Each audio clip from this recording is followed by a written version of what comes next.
Okay, you're there. I am there with another. I think I did something different with my sequencing, so we're already streaming now, so I don't have to hit the live button.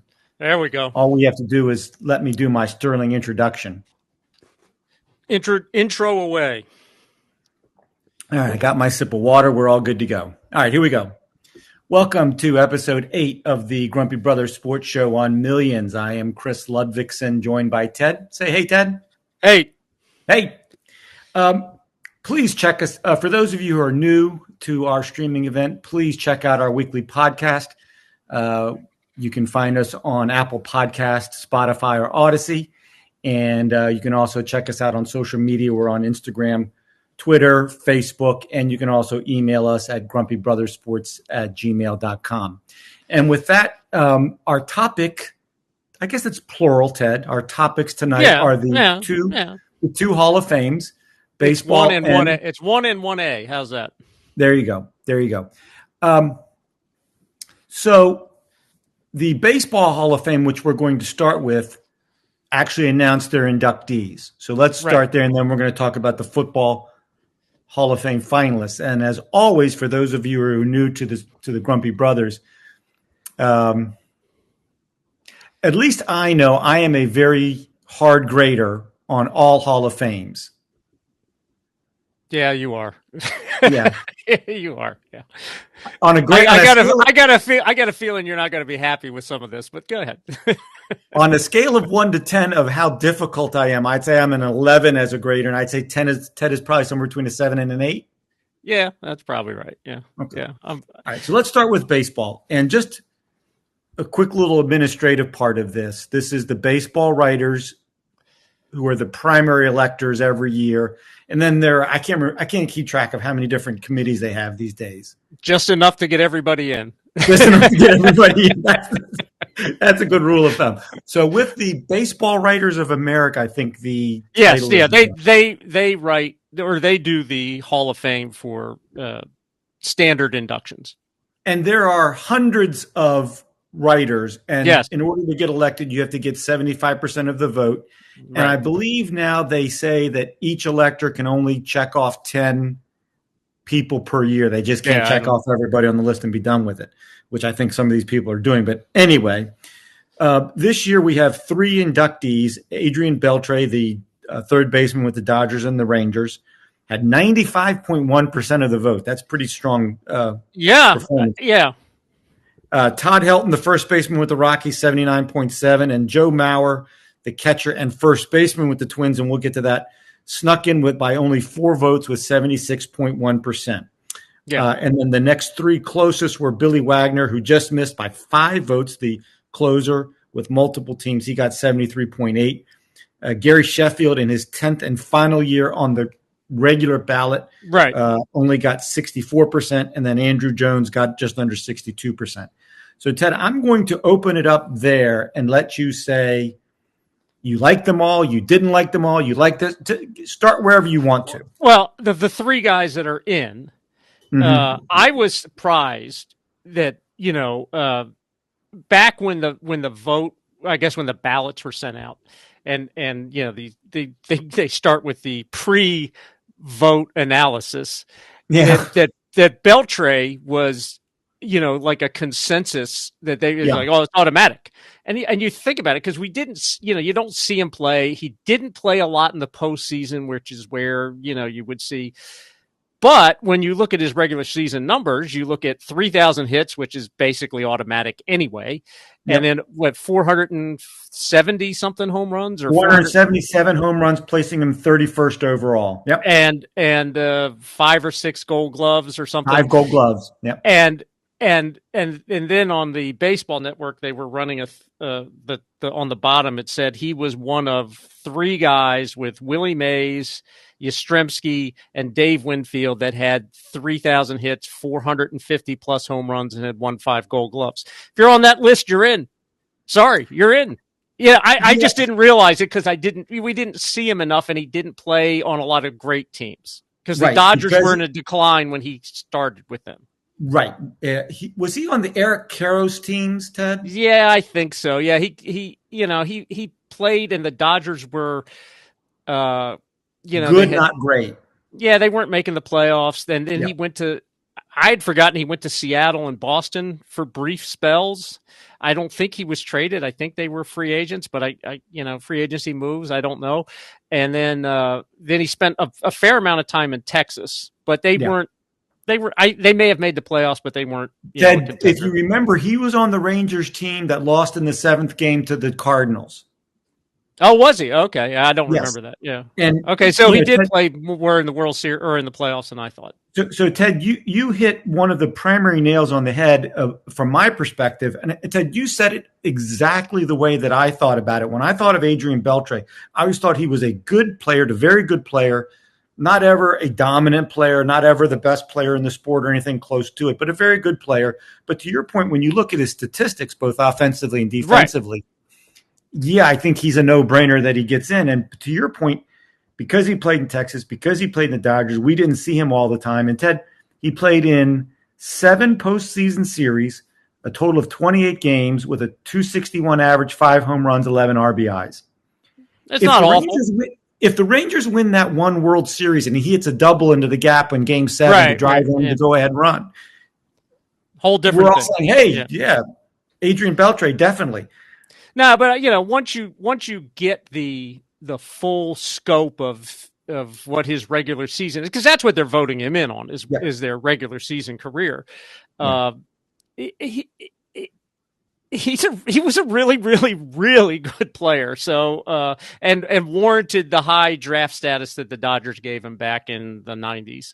So we talked about my hard grading scale. When I first thought Adrian Beltre, I thought, but now to your point. Yeah, I'm on board with him getting in. So I think we can put him to the side for as many interesting comments that we have about him. He deserves, and we're not going to have any major discussion about him. No. Okay. No. Let's go to Todd Helton and Joe Mauer, and you choose wherever you want to start and how. I think Helton is again. You look at his career. Not a lot of postseason. Maybe the one time when they went to the World Series, I think he was on that team. Ted, he played in 4 series, played in 15 games. Yeah, 211 average, no homers, and 4 RBIs in the postseason for Todd Helton. Yeah, but it's how many at bats did you say? Or 15 games? 15 games. So we probably got about 50 or 60 at bats. Yeah, so not anybody can size.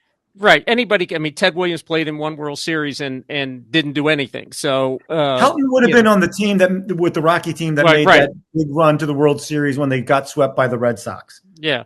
But let's back up a second. Played all 17 seasons in Colorado. Right. That's an important factor. Do we agree with his offensive statistics? It is and it isn't. But go ahead. Okay. Well, let me go through the numbers. 17 seasons, 316 career average, 2,519 hits, 369 home runs, just over 14 RBIs, and 3 Gold Gloves. Won the batting title in 2000. Ted, this was a pretty good year in 2000 for Todd Helton. 372, 59 doubles, 42 homers, 147 RBIs. You'll take it. Yeah. You'll take it. You'll take that year. Yeah.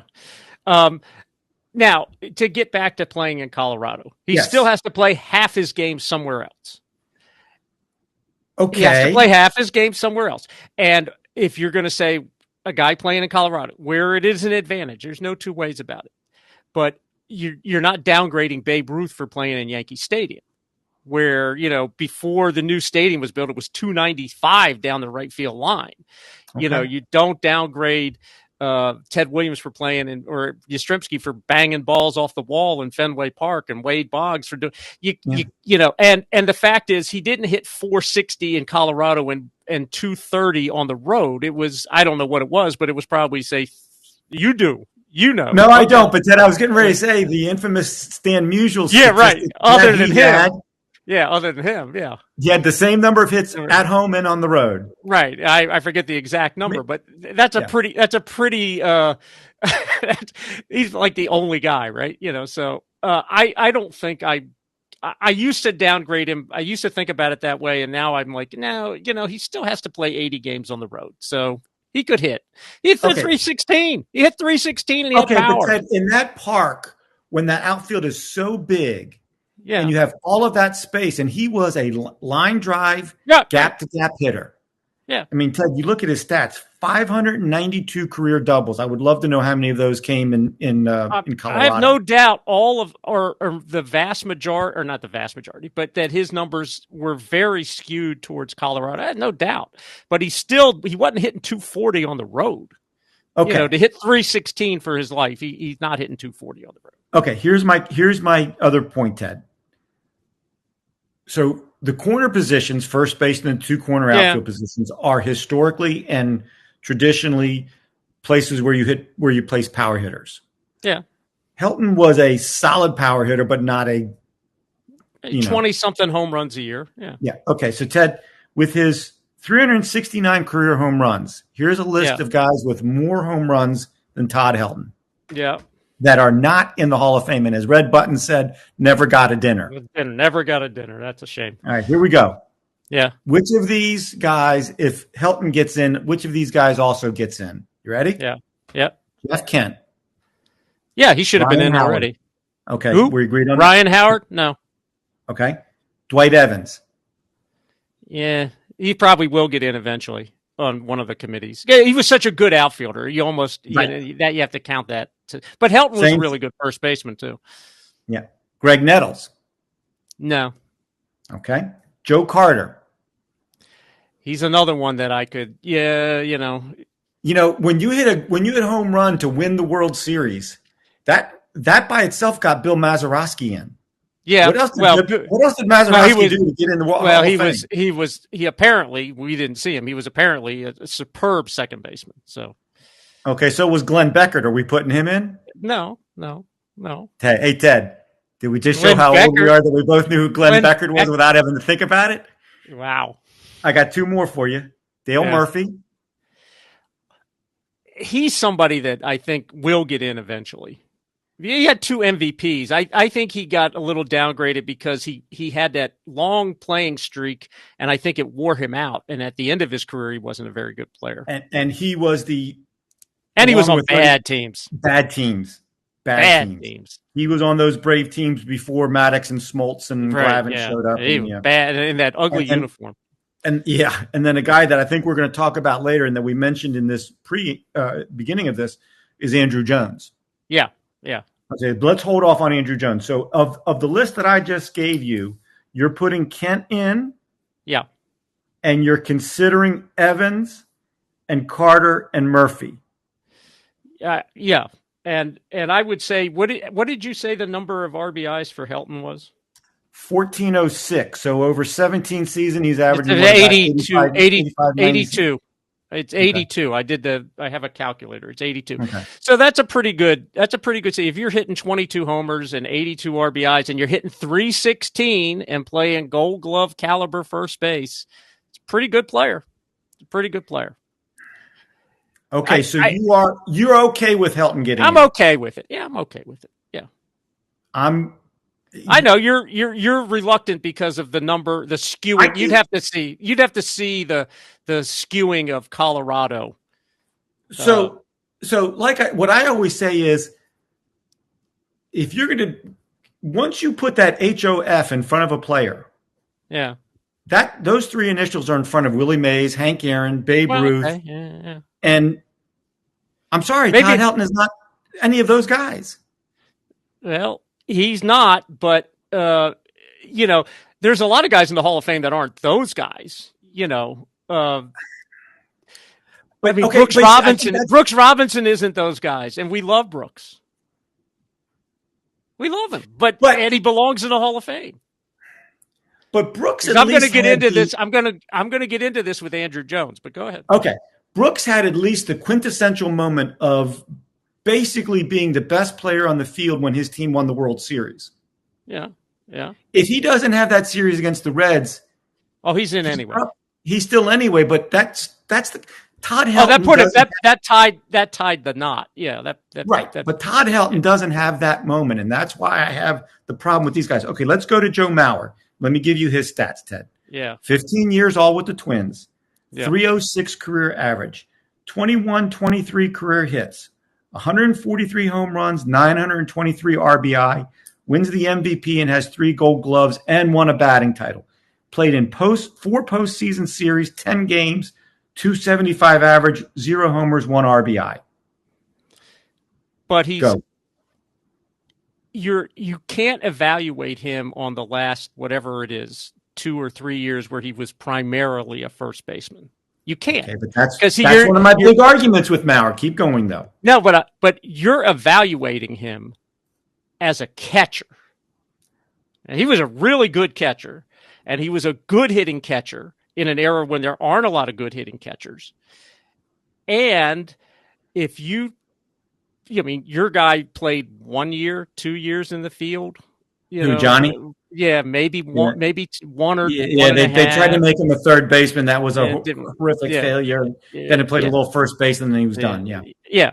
And Yogi Berra went to left field. They're not evaluating Yogi Berra on playing left field.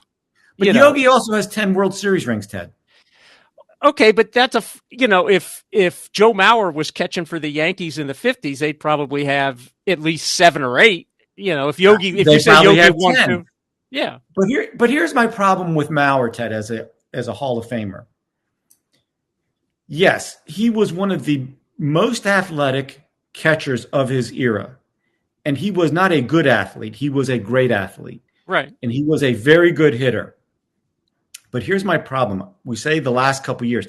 It was about midway. Once they signed him to that huge contract, Ted, and started paying him $20 million a year. Yeah, right. Yeah. That was the beginning of the transition period from being primarily a catcher to being a part-time catcher and then hardly ever a catcher. So when we look at these stats, if he's not a catcher throughout the bulk of his career, you know who he is? He's Mark Grace. Okay. Let me give you Mark Grace's numbers. 16 years, 303 batting average, 2,445 hits, 173 RBI, home runs, just over 1,100 RBI, and 4 Gold Gloves. Is Mark Grace a Hall of Famer? No, he's not. Because then why is Joe Mauer a Hall of Famer? Because he was a catcher and he hit. But he wasn't a catcher for 15 years. He was a catcher for the vast bulk of his career. Johnny Bench was a catcher for 14 or 15 years. I just think because of the rules in the American League that also allowed him to DH, I would love to see what percentage of his games in his first 10 years, if he played 150 games a year in those 10 years, I would love to see after the first 3 or 4 years, how many of those games were catchers and how many of those games were first base and DH. I think up until about, what did you say, 15 years? I think up until about 10 or 11, he's still catching well over 100 games. It's just, I get it. If he's allowed to DH, which Johnny Bench couldn't do, Yogi Berra couldn't do, it takes a little bit of the shine off of his rose. But I'm still okay with him because I think as a catcher in the era in which he played, he was by far the best hitting catcher and a really good catcher too. And this is the stat that I want to look up, and I'm trying to think of what number I would place on it. Over his 15-year career, I want to know what percentage of those games that he played, he was a catcher. Because if it's less than 50%, oh, well, that's different. That's a whole different ballgame. That's different. See, that's the stat that I want to know. If less than half of his games were as a catcher, then I don't think he's a Hall of Famer. Right. Well, then he's not a catcher. Right. He's in as a catcher. That's okay. What he's in as. So I think the number at the minimum has to be 2/3. He has to play at least 2/3 of his games as a catcher. And that's the stat that I should have looked up, and I don't know if it's there. Because when you go to my favorite website, I don't know if you use this one or not, but Pro Baseball Reference is a great website. And it gives you all of the information you have. And it showed in there what positions he played at each of the years. But I don't know that I was able to get to the level of detail that I'm hoping for there. So you're okay with as a catcher. I'm okay with all three of them. And particularly Mauer as a catcher. Now, if we find out later that he caught 59% of his career games, or that his 59% of his career games played, he's not a catcher. It's too late, and nobody cares what we think. But I would say then he's probably not the Hall of Famer that I think he is. And there's something else that has to be mentioned here is that these are votes by baseball writers who worked with these guys every day of the year. Right. And I think Kent was maybe not the nicest guy in the world. And a guy like Mauer probably was. Well, and we're going to get into that with one of your other guys that you want to talk about. Okay, so let's spill it over to the other three, or the other big names that didn't quite get in. And we have Billy Wagner, Gary Sheffield, and Andruw Jones. Where do you want to start? Well, I think with Billy Wagner, I think he will get in next year. So Ted, he's very close. Let's go through the stats again, okay? Because again, in baseball, of all of the sports, and particularly for the Hall of Fame, these are critical numbers. Wagner, 16 years, 422 saves, sixth all time, in saves. Now, career 2.31 ERA and a .998 WHIP. All closers get measured against Mariano, right? They do now, yeah. That's not it's almost not a fair comparison, but go ahead. But Ted, Billy Wagner was one of those guys. Again, for those people who don't know Chris Ludvigsen, I think all Hall of Fames have become a little bit of not a little bit. I think they've become the Hall of Very Good and not the Hall of Fame. And to me, Billy Wagner and Joe Mauer and Todd Helton and some of these other guys were very good players, but I don't think they're Hall of Famers. But when you measure Wagner against Mariano had 652 saves. Wow. But Ted, Mariano's ERA was 2.21, just slightly better than Wagner. Right. And his WHIP was 1.00, pretty much dead on Wagner. So, there are five guys ahead of Wagner right now in career saves: Mariano, Trevor Hoffman, and Lee Smith, who are all Hall of Famers. The other two that are in front of him that are not are K-Rod, Francisco Rodriguez, and John Franco. Okay. Now, so here's my question. If you're voting, you're a voter. I just made you a voter. So you've been on the podcast. I've made you Bob Kraft. Yeah, and a lot of things. I can't remember what other owners. The one thing I'm never getting is the money these guys get. Yeah. So you're now a baseball writer, Ted. Yeah. Next year you have your ballot. Is Billy Wagner getting a check mark next to it? I think so. One of the things that I saw on, when these various shows on the Baseball Network talk about it, is his strikeout rate. And as a closer, that's really an important critical. number. Yeah. And he's, again, another guy who he had some postseason experience, wasn't great in it, but he didn't have a lot. Yeah. So, his save total might have been brought down by the fact he wasn't playing on very good teams a lot of times too. But, when you say John Franco and Rodriguez, and then Wagner's behind them in saves, well, I did the save rule. The save rule has changed a couple times, so I'm not sure that I'm not sure that he had the same rules. Well, let me ask you this: if Wagner gets in, are you putting K-Rod and Franco in? Well, that's the thing. Franco, I'd have to look at this because Franco was good for a long time. He was on a bad Met team for a long time too. K-Rod was good, and then he was bad, and then he was good, and then he was bad, and he kind of bounced all over the place. I'm not sure I'm in love with him as a Hall of Famer. Franco maybe, but I don't. There's something about him that doesn't strike me as a Hall of Famer. But for some reason, Billy Wagner does. I don't know why. Yeah. Maybe it's the strikeout. Maybe it's just the strikeouts, and Billy Wagner came in throwing gas. Yeah, you knew what he was going to. You knew what he was coming with, and and he still was excellent at his job. So, all right, let's click over to Sheffield and Andruw Jones. Which one of these two guys do you want to talk about? Well, I think let's start with Sheffield because he has Hall of Fame numbers. All right, let's go through the numbers. 22 seasons, career 292 average, just under 27 hits, 509 home runs, which places him 27th, just over 1,600 RBIs. Won the batting title in 97 with the Marlins when they won the World Series. So, Ted, when you say he has Hall of Fame numbers, is it primarily the 509 home runs? 509 home runs, and you're hitting 292, right? Yeah, that's he was the kids like to say, Ted. He was a professional hitter. And he was feared when he walked up to the plate. He was feared because you knew he could go deep anytime. He could be 0 for 17 and you lay one in there and it's out of here. Yeah. The problem Sheffield, I think, has two problems as far as the Hall of Fame. One is that he is tainted with steroids. Like everybody tested positive, or what? Nobody ever tested positive because they weren't testing for it. Remember, there was that one list that came out. Yeah, but that wasn't official or anything, right? I mean, he never got suspended for steroids. No. Barry Bonds never got suspended for steroids. Right. But he's another guy that kind of blew up as he got a little older, and you say, well, he's on his workout routine. Yeah. There's a good chance that there's a possibility that steroids were involved. I don't know. I'm not going to say he was doing them or not. He's tainted with it, though. Okay, what's the other issue?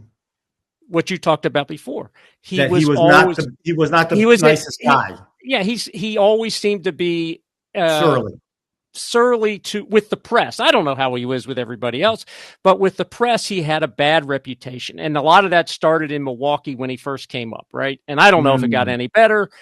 I do remember that now. Yes, you're right. Yeah. And so that's what happens is that people are voting and they go, I'm not voting for that guy. He's got this. That SOB cussed me out 3 times. Yeah. Right now. And some of them, like Barry Bonds, would be in if they're not for steroids. Oh, right. Of course. Yeah. The fact that he was difficult, you couldn't have denied. But now they have the steroid crutch to lean on. They go, yeah, he was a jerk. But now I can just say, well, he's on steroid. He was on steroids. So I don't have, because David Ortiz, I believe, was on that list of people. And Ortiz was on that list that came out when it wasn't supposed to come out. Right. They tested people and there were like 100 names on the list. And that was the thing about Ortiz that always bothered me. Everybody else on the was list, a steroid guy. And Ortiz is like, you're fine. You're on TV. Yeah. You're in the Hall of Fame. Right. We love you, Big Papi. Right. But that's the difference is that he was more personable. He was approachable. He didn't, I think that's the big difference. I think it's the same thing possibly with Ivan Rodriguez too, because he was the incredible shrinking man after they started hitting steroids, right? He just sort of, he went from 210 to 160, Yeah. But he was a nice guy. And I don't know if he was on any list. And I just know that he was one of the names of people that they looked at him and went, wow. Well, and also if you played on the Rangers team of that era, right, Juan Gonzalez and Ivan Rodriguez and who else? Oh, Palmeiro. Yeah. Right. Yeah. The 3 of them were in the corner of the locker room every day. Well, yeah, I mean, it's potential. The potential is there, right? You weren't in the room, Ted, so you don't know for certain. Right. We're not in the room. We don't know. But because they were viewed as not, because they were personable there and they handled themselves. Palmeiro did eventually test positive. Yes, he did. Yes. Even though he didn't do it. After wagging his fingers.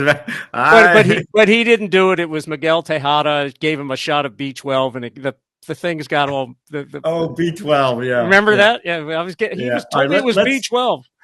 Let's go to Andrew Jones. 17 years.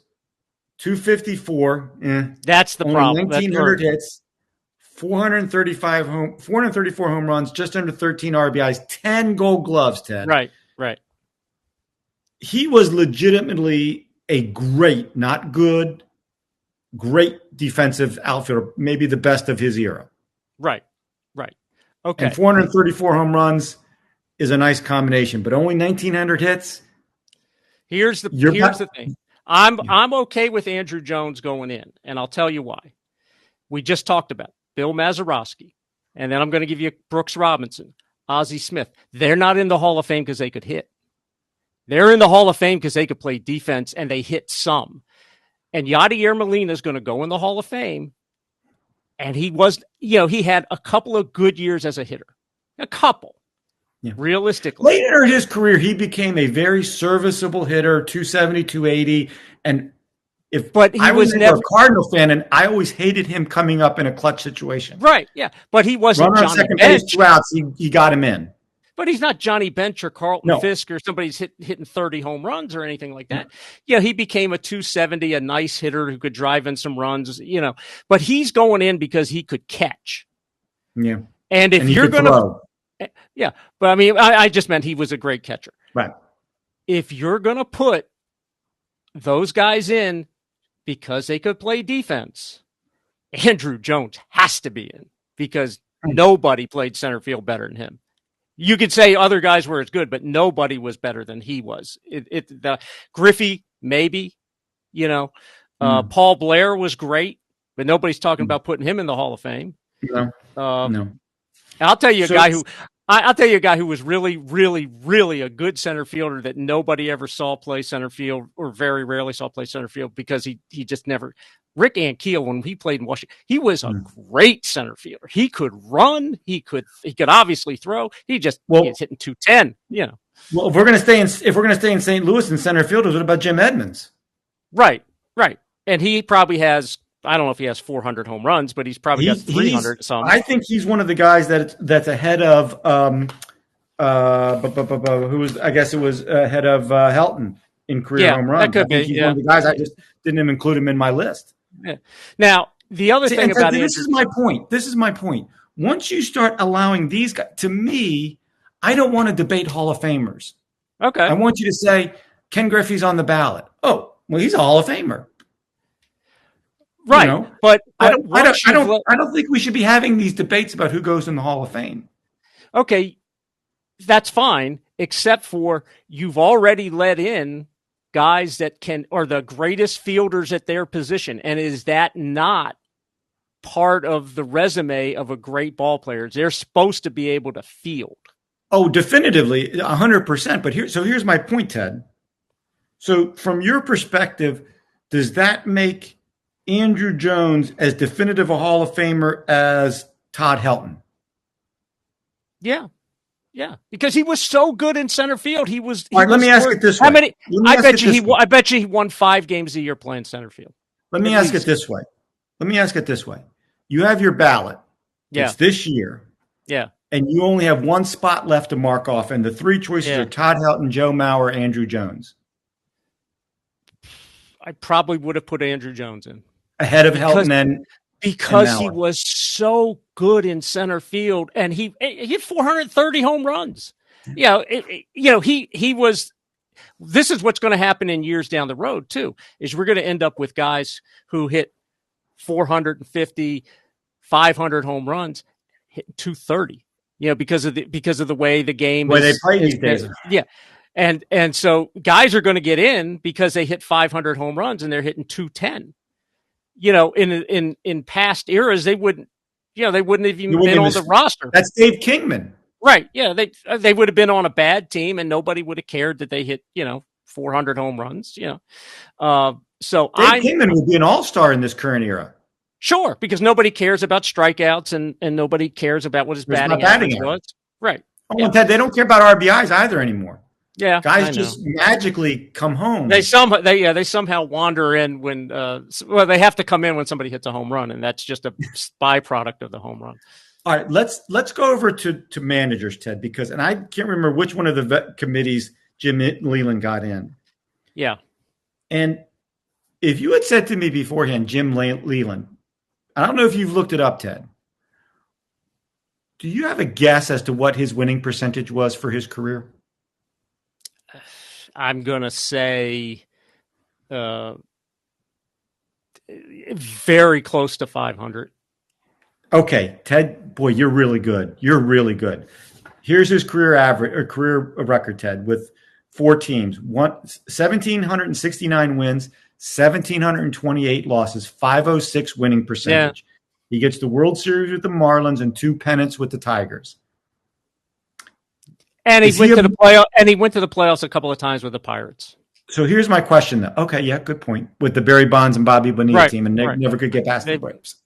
Yeah, what'd they go 2 or 3 years, something like that. Yeah. To you, is he a definite Hall of Famer as a manager, Leyland? Earl Weaver was a definite Hall of Fame manager, and he won 1 World Series or 2. He would have won. He won 1 as a manager. He wasn't the manager in '66. That was Hank Bauer. Was not. So then it would have been just the one against the Reds. Against the Reds, because he lost to the Pirates. He lost, he lost to the A's. And he lost the Mets. And the Mets and the and he lost to the Pirates twice. Oh, that's right. He lost to the We Are Family team. That's right. Yeah. Yeah. So, but they were always competitive, and they went to the playoffs a bunch of times. So, now I'm sure he had a much higher winning percentage as a manager than Leland, because once the Pirates were gutted, Leland had to manage them for a couple of years. And then he goes to Florida, where they build it all up for 1 year. And then I don't remember how long he stayed there, but he stayed there for a couple of years afterwards. And he ended up in Colorado, I think, at the end, where they were terrible. So, and Detroit, they were pretty good for the period of time he was there. So he was a little bit like some of the old school managers that I'm trying to think of somebody right now off the top. What's the guy's name? How about like Leo DeRocher? Leo DeRocher managed a lot of bad teams as well as managing a lot of good teams. Now he managed longer, I'm sure, than Leland did. So, there's sometimes you're a function of the players you have. 100%. Here's my question then. So you're okay with Leland getting in? The way they put him in, yeah, I think so, because he's one of those committees, veterans, or whatever. Right. Yeah, I mean, because he could have been voted in the regular way, and I guess they get voted in by the baseball. I don't know how the managers get voted in, if it's the baseball writers or just one of those committees. So if Leland is just on the edge of being a Hall of Famer and okay with being in, what about Lou Piniella? Ted, he's one vote short this year in the 2024 Contemporary Era Committee, whatever that means vote. Ted, here's Piniella's stats. Right. 1,835 wins, 1,713 losses for a .517 winning percentage, and he also has the World Series title with the Reds. Right. And 3-time manager of the year. And then I don't know if this should count, but his 18-year playing career, while he was definitely not anything close to a Hall of Famer, 291 career hitter and Rookie of the Year in 1969. Lou Piniella was a good player. He was a real good player. Not a Hall of Famer. No. He was a real good player, real good hitter. Yes. He only caught what he could get to. But that wasn't a lot. And it wasn't a lot, but he could catch it, and then he would throw it to the right base. He played the game the right way, which made him a good manager. I wonder if what stops him from getting in the Hall of Fame is the fact that he never got those very good Mariner teams over the hump, and that people have that's all they think about when they think about Lou Piniella, not all of the other successes that he had. To me, and I'd have to look at this. I'm kind of wishing I had now. I want to look up Dusty Baker's winning percentages, because Dusty only has one World Series title also, and he's now considered a slam dunk for the Hall of Fame. Right. But he's made the playoffs a bunch of times, and he went to another World Series with the Giants. Yeah. What about Piniella compared to Leland? Well, if you're putting Leland in, then you got to put Piniella in. You have to. Okay. If nothing else, for the entertainment value, they could run film to him throwing bases and stuff like that. It'd be great. I'd like to see him go into the Hall of Fame and have his speech, and he have a base with him and slam it down. All right. Rip the dais right off the thing. All right, let's change gears here. Let's go to the NFL, Ted. Okay. In the NFL, completely different system that I'm not crazy about, which is they select the finalists. And I can't remember exactly how the finalists get selected. They're 15. I don't know if it's 15 every year, but it's 15 this year. And then these writers get in a room together, and they all make cases for and against. Right. I don't like having to be talked into whether or not somebody's a Hall of Famer. Again, I think part of the problem with football is the positions. When you get offensive linemen, and how do I grade? I mean, Anthony Munoz was obvious. Anybody who watched 5 games of the Bengals, oh yeah, he's great. Right. But there's a lot of other offensive linemen who are in that, like a guard or a center, you don't even see them. We're gonna get to that in a moment. And here's the other problem that I have with the NFL Hall of Fame, Ted. They have some kind of mandate that every year a certain number of guys get in, because it's almost like they're saying, okay, we're going to have the TV show of the induction ceremony, and we need to have enough people to make it a good TV show. And to me, that's a horrible way to decide if someone gets in the Hall of Fame or not. Again, to my opinion, we're allowing Hall of Very Good get in. But let me do this. Let me do a quick summary of the 15 finalists. And then I'm going to ask you for who you think the slam dunks are. Okay? Okay. Yep. All right, here we go. Eric Allen, the cornerback, played 14 seasons primarily with the Eagles, 54 interceptions, All-Pro in 1989. And remember, All-Pro is different than Pro Bowl.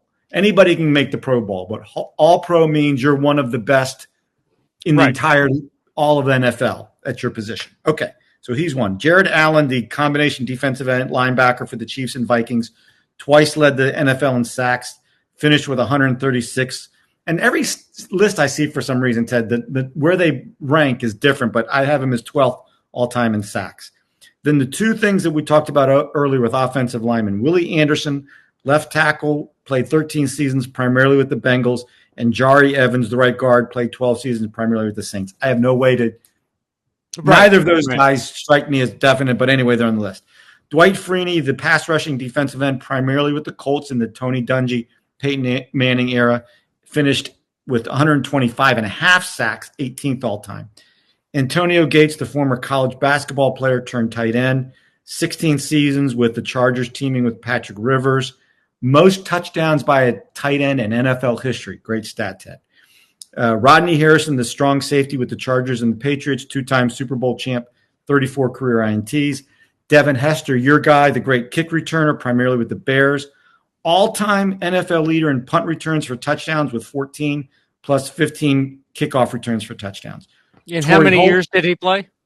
I don't have that written down. Okay. But Torrey Holt played primarily in the Greatest Show on Turf team with the Rams, wide receiver, 6 straight seasons over 1,300 yards, twice led the NFL in receiving yards, 74 touchdowns. Another wide receiver, Andre Johnson with the Texans, 7 years over 1,000, led the league in 08 and 09 with 70 in yardage and had 70 career touchdowns. Did all of this without ever playing with anything close to a Hall of Fame quarterback. Julius Peppers, the defensive end, primarily with the Panthers. 5th, Ted, I hadn't realized this, 5th on all-time sacks list with over 159 sacks. Fred Taylor, the very good running back from the Jaguars. Reggie Wayne, maybe the best, along with John Taylor, 2nd wide receiver, because he also played with Peyton Manning and Marvin Harrison. Harrison was the number 1. He was the number 2. Ted, he led the NFL in 2007 with over 1,500 receiving yards, averaged over 1,200 yards a season between 04 and 12. Pretty good. That's not bad. Patrick Willis, the very, very good middle linebacker, 8 seasons with the 49ers. Great player, was the 2007 Rookie of the Year, led the league twice in tackles, but had to retire early because of a foot injury. And then Darren Woodson, the very good safety, won 3 Super Bowls with the Cowboys in the Aikman, Smith, and Irvin era. So that's the list of 15. Let them all I have my slam dunk list of 3. I want to let you go first and tell me who your slam dunks are, as many as you want to, and why. Julius Peppers. Because fifth on the all-time sack list. I mean, I'm sure the first 4 are in. Okay, Ted, I got it. You know I've got it. Hold on, I wrote it down here. Here are the first 4. You ready? Yeah. Okay, come on. I got it here somewhere. The first 4 are Bruce Smith, Reggie White, Deacon Jones. Yeah. Those 3 alone. And then Kevin Green, of all people, the former outside linebacker for the Steelers and Rams, I think. Yeah. I remember when he got put in the Hall of Fame, I couldn't believe he was that high up on the sack list. Yeah. But Bruce Smith, Reggie White, and Deacon Jones, you're 5th on that list. Yeah, you're in. You're in. Yeah, you're in. Yeah, because you're playing the same position they were, essentially, except White was more of an inside guy. But yeah, so you're in on that list. Yeah. I'm putting Antonio Gates in. Ding, ding, ding, ding. Why? He was he leads his position in touchdown catches as one thing, and he was somebody you had to game plan for. And he was great. He was just great. He's a Hall of Famer. Right now, 3rd and 6, Mahomes and Kelsey seems automatic. Right. In that era, 3rd and 6, Patrick Rivers to Antonio Gates, somewhere in the middle of the field was an automatic first down. He was unguardable at times. Yeah. I forget how big he was, but because he did play basketball, he'd throw it up high and let him go get it. He was very good athlete, good speed, good size. I mean, if you had he probably wasn't the greatest blocker because that wasn't his sport. I mean, it wasn't his sport, so he was learning it as he played. So he probably wasn't. He blocked well enough for LaDainian Tomlinson to carry a bunch of yards on that team. So that was. I'm not saying he was bad at it. I'm just saying he probably wasn't the best. He wasn't Mark. He wasn't Mark Witten. Right. Or, right. Yeah. Jason Witten or whatever. Jason Witten. Jason Witten. Okay, so we're 2 for 2. I got Peppers. I've got Gates also. Who else do you have? Oh, you know who I'm picking. Go. Devin Hester has to be in the Hall of Fame. The greatest return. Look, you watch a Bears game in that era. First of all, he is the offense. Yeah. He really was the offense. And if you knew what was going on, if you were paying attention and you knew what was going on, when he walked on the field, you had to watch. You had to. Anything could happen. Okay. He wasn't a great receiver, but in the same look at what's the way. Ray Guy is in the Hall of Fame to punt. He's the greatest punter. I'm not sure if there's probably a place kicker Vinatieri's got to be in soon. Yeah, okay, and I think there's at least one other. Is Mark Mosley in? He might be in. No. I think one of the more current guys got in. I can't remember which one it is, but maybe Morton Anderson might be in. Yeah, he might be. Okay, so and Vinatieri's going to get in. You know, Tucker's going to get in. You're right. So if you're putting the kickers in, the kick returner has to be in. 29 touchdowns in what? Maybe 12 years, whatever he played. So you're looking at least 2 touchdowns a year returned by a kick returner for a touchdown on the Bears, who had no offense. Yeah. And Ted, I'm not a huge proponent of putting, I don't want to use the term one trick pony, but he's a special teams, but special teams has become a thing, and he's the greatest pure returner, except maybe Dion. Maybe. Yeah. And Dion didn't get as many chances just because you didn't want him to get injured because he was such a good cornerback. What I will say in defense of Devin Hester getting in is that, to your point, when he was on the Bears, teams' game plan, they basically would rather kick it 30 yards out of bounds. I don't know why you would have kicked it. Yeah. I don't know why you would have let him touch it unless you were ahead by 3 touchdowns or 4 touchdowns in the fourth quarter. Why would you kick it to him? Yeah. I would have, if I was I could have made an argument as a coach, I think, to say, look, we're kicking off to start the game. Hester's deep. Just pooch it to the 20. Just kick something to the 20. Let one of the up guys catch it. Even if he flips it to Hester, by then we'll be there. Yeah. I don't want him to touch the ball. Yeah. And you make a great point about the fact that the Bears were so limited offensively in his era. Limited. If you gave them the ball 10 times on the 35-yard line, they'd score maybe once. Right. Twice at the most. So you could easily win the game as long as you didn't give them any short fields. And either a turnover or letting Hester touch the ball made the short field. Okay, you're talking me into Hester because you got me halfway there last year. You keep on pushing me over the edge to allow him in. Anybody else that to you is an automatic? Well, who's your third guy? Don't. Okay, here's what I will say, Ted. Of these 15 players, the guy who I think is the best football player on that list is Andre Johnson. That could be. Yeah. He's a guy that he's easy to forget because they weren't very good. And like you said, there was I guess Matt Schaub. Schaub was his primary quarterback. Going back to our podcast trivia question that I actually got right because now I know that guy. Yeah, that guy. Yeah. So, the guy with the name. Yeah, him. The guy with the name. Yeah. One of the great answers of all time. The guy with the name. Yeah, but he had black hair. Yeah. We know who he is. Yeah. So if he's throwing you the ball. Yeah. And he wasn't terrible. No. I just couldn't remember. But if he's throwing you the ball and you're making these kind of, I can see that argument. Yeah. Ted, here's my point about Andre Johnson. If he had played with anything close to a Hall of Fame quarterback, a Tom Brady, a Peyton Manning, right? Heck, we just talked. If he'd played with Patrick Rivers, Phillip Rivers, you keep saying Phillip Rivers, yeah, Phillip Rivers. if he played with Phillip Rivers, or if he had played on a team that was a legitimate Super Bowl contender, right? I think we would talk about Andre Johnson in the same way that we talk about Michael Irvin. Could be. I think Andre Johnson was as good a player, if not better, than Michael Irvin. Well, we'll never know. But how's this? Because when I first saw the list, I looking at it, I sort of blew through Andre Johnson's name, to be honest, and I saw Reggie Wayne. I go, oh yeah, Reggie Wayne. Yeah, he's great. Now you put Reggie Wayne or Andre Johnson in Indianapolis with Peyton Manning, and put Reggie Wayne with that guy with the name. And without Marvin Harrison on the other side of the field, to pull coverage away from him. I'm not trying to say Reggie Wayne was, Reggie Wayne was great, but his numbers have to come down. They have to. Right. And I remember there was a year that either Harrison was hurt or maybe it was the year that Harrison left and Wayne was still there. And he was great. To me, the comp for Reggie Wayne in the current days is T. Higgins with the Bengals. Right. You don't realize how great T. Higgins is because he's playing next to Jamar Chase. But the few times that Jamar Chase is off the field, T. Higgins looks like a number one receiver. Right. And I think Reggie Wayne is that. And so, Ted, here's the question. So let's say we're agreed, and let's just say the number is 5. You got to have 5. Right. Okay? Right.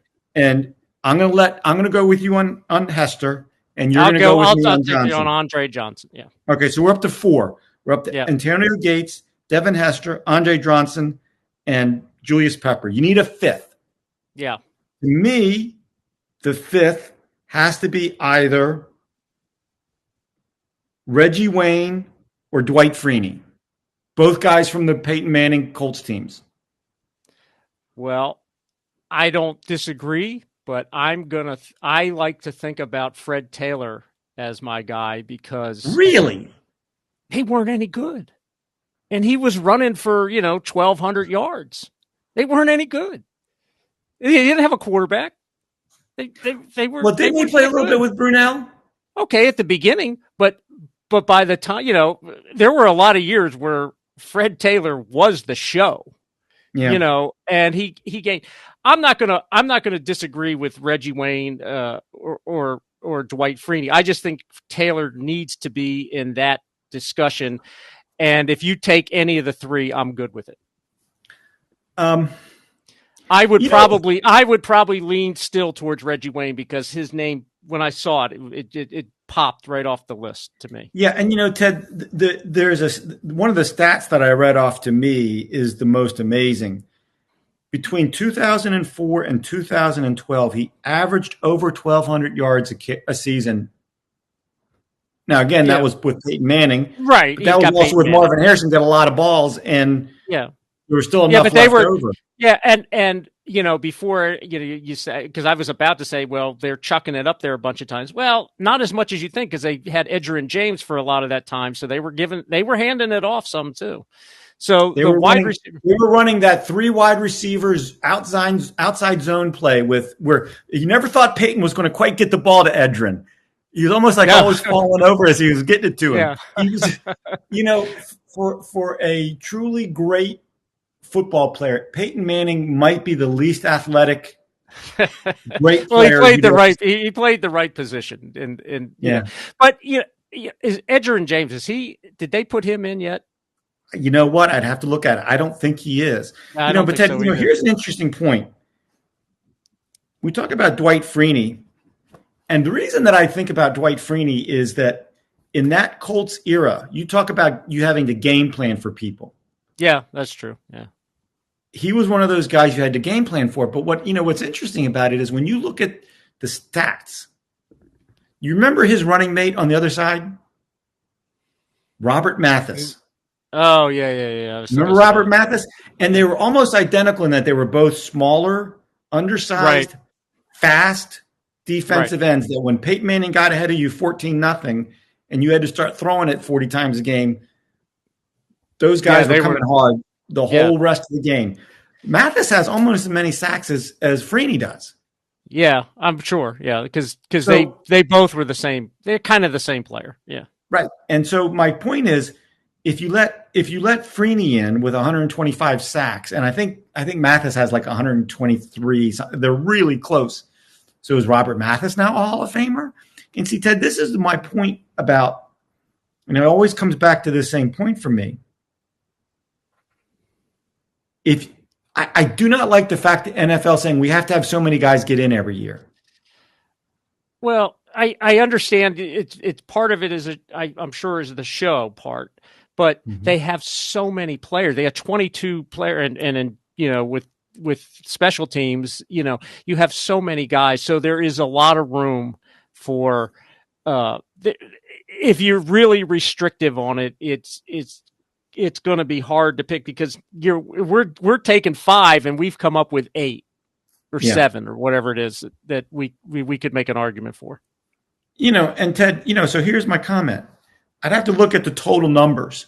Okay. Let's say you and I both think that Reggie Wayne, if not this year, at some point is going to get in. Oh, I think he will. Yeah. Okay. We kind of quickly went over Torrey Holt. Yeah. 6 straight seasons over 1,300 yards. Twice led the NFL in receiving yards. Is he Hall of Famer? If Reggie Wayne is, does that make Torrey? And see, this is my point about once you crack that door for that marginal guy, how can you stop all of these other the marginal guys that may be and slightly wider, less marginal? And then you let that slightly less marginal guy in, and then so the door keeps getting moved and moved and moved. And before long, to your point from a little while ago, baseball, you're letting in guys that hit 220 but have 500 home runs that aren't great baseball players. They just swang really hard. Yeah, the thing about but the thing about the NFL is you have so many guys, and the eras, particularly in football, have changed how they played. With Torrey or Holt is a guy that's playing. When that team was just jacking it up constantly, right? They were throwing it 45 times a game.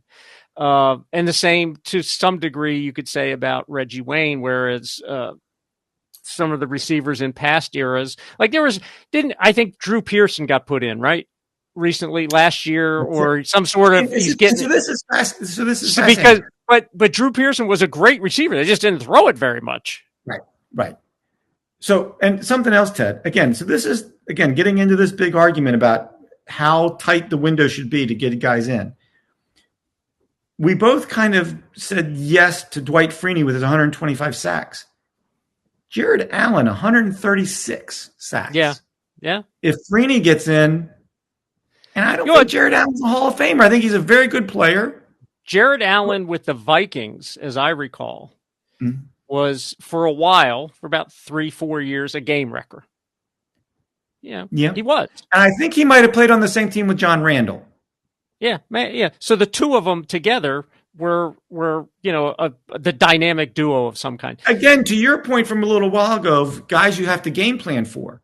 Right. But if you have to game plan for, Lawrence Taylor, you had to game plan for 15 years? Yeah. And he still wrecked your game. Right. Aaron Donald, you've had to game plan for 10 years, and he still wrecks your game. Right. Yeah, I mean, Jared Allen having to be a game wrecker and game plan for 3 years isn't the same thing. Right. And so if we're going to compare pass rushers to Bruce Smith, Reggie White, Lawrence Taylor, Deacon Jones, if those who we're comparing them to, I'm sorry, Jared Allen doesn't belong in that same group. He doesn't. And but the thing is, sacks. I'm not sure how they count them exactly. And I know Deacon Jones lost a lot because they didn't count them. Is the fact that they throw the ball 50 times a game gives them many more opportunities to get a sack. So, if he gets one a game, of course, on the flip side of that, now they have so eased the holding. Yeah, that's true. Rules that you can. I think offensive linemen hold just about on every play. Well, yeah, And they've taken away that, like, remember Deacon's head slap and Yeah. those kinds of things that defensive players could get in a little bit easier in those ways, but they didn't throw very much. So, And getting to the offensive lineman and holding, Ted, it was I think I heard that it was Bill Belichick who was the first coach to have his offensive linemen wear gloves that were the same color of the opponent's team's jerseys. yeah, okay. It's not bad. It's not a bad idea. Yeah. So the Patriots are wearing their blue unis, their blue with tops, white gloves, with white gloves because they're playing the Chiefs who are wearing white jerseys. Yeah. Well, that's how you get to 6 Super Bowls, right? Or that's one of the ways you get to. You cut corners.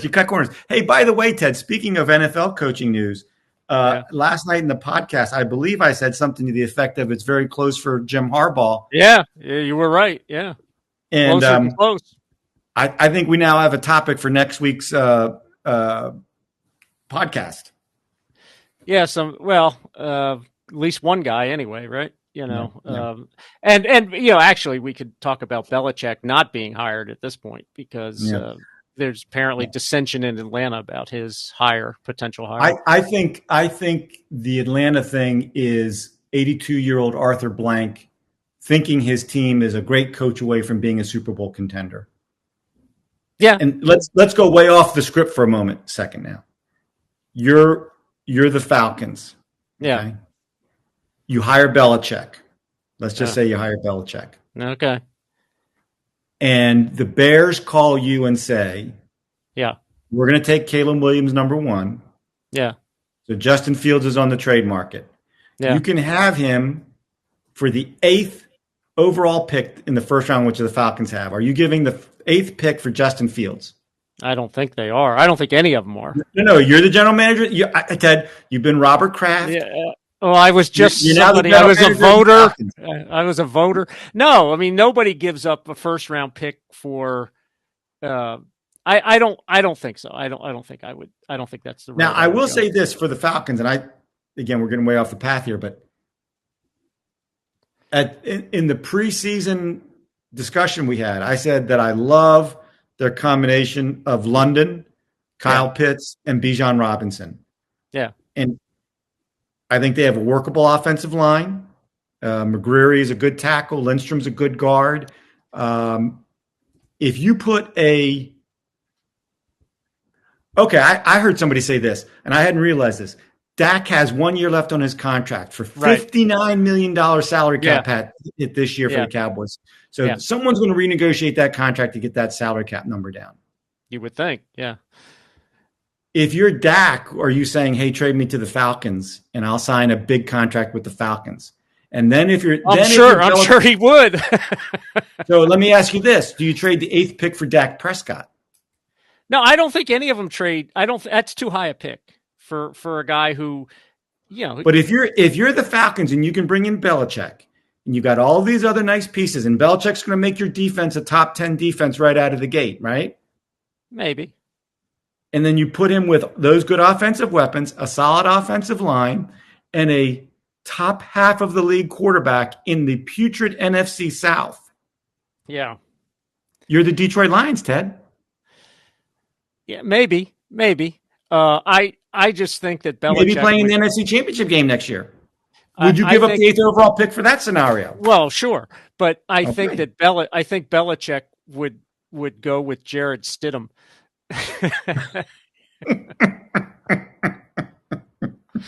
He would find a way to trade the 5th round pick and get Jared Stidham because he knows. He'll take Jimmy G back.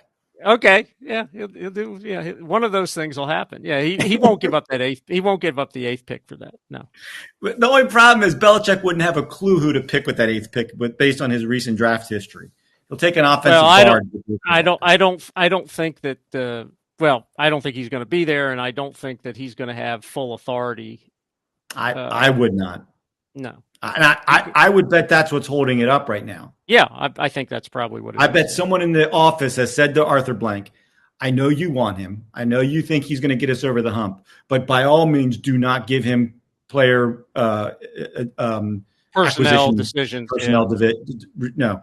And there was a time when his former colleague from the Patriots, Thomas Dimitroff, was down there. I don't know if he still lives there or not, but you would think they could come up with somebody that Belichick would begrudgingly say, oh, okay, I'll let him do the drafting. Yeah. Well, he'll have input. That, if you could do that, if you could get Belichick to just be the coach and get somebody that has a somewhat decent track record with drafting. Maybe. Not far away. Maybe. Not far away. Okay. Anything else to say with the NFL Hall of Fame, Ted? We got through this with no breaks. No breaks in our internet connection. I think we've established that we know who the 4 guys should be, and the 5th guy is whoever you. Yeah. So to recap, you're okay with all of the 3 guys in the Hall for the baseball. Yeah. You're okay with Leland, and the next guy up for you has to be Andruw Jones. Of the ones, because next year, like Ichiro, if you're talking about the guys that are still on the list, I mean, I'm not talking about the ones that are like Ichiro comes up. Ichiro comes up next year. If he's not automatic, I don't know who. Yeah.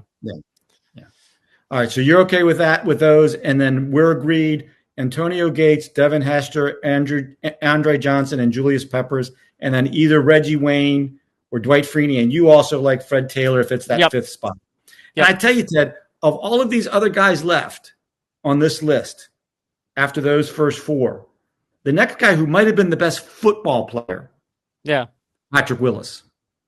Yeah, I was thinking about him too. Yeah, I was thinking about him. He's a really good player, but he gets stuck with the Don Mattingly award of not playing long. Yeah. If he played another 3 seasons, got to 11 years. I don't know if they have a veterans committee, but I imagine he'll get in at some point. He was not a good player. He was a great player, and he just anyway. Well, let's go ahead and wrap it up there. Anything else you want to talk about tonight, Ted? Not for this. No, I think we've covered all the bases. There you go. Well said. Little pun there. Well said, Ted. So thank you for anybody who's listening. We hope you enjoyed the episode, and please check out our weekly podcast again on Apple Podcasts, Spotify, and Odyssey. Also, please check us out on all of our social media platforms, Instagram, Twitter, and Facebook. You can also email us at grumpybrothersports@gmail.com. And with that, we'll say good night, and we promise to do better next time.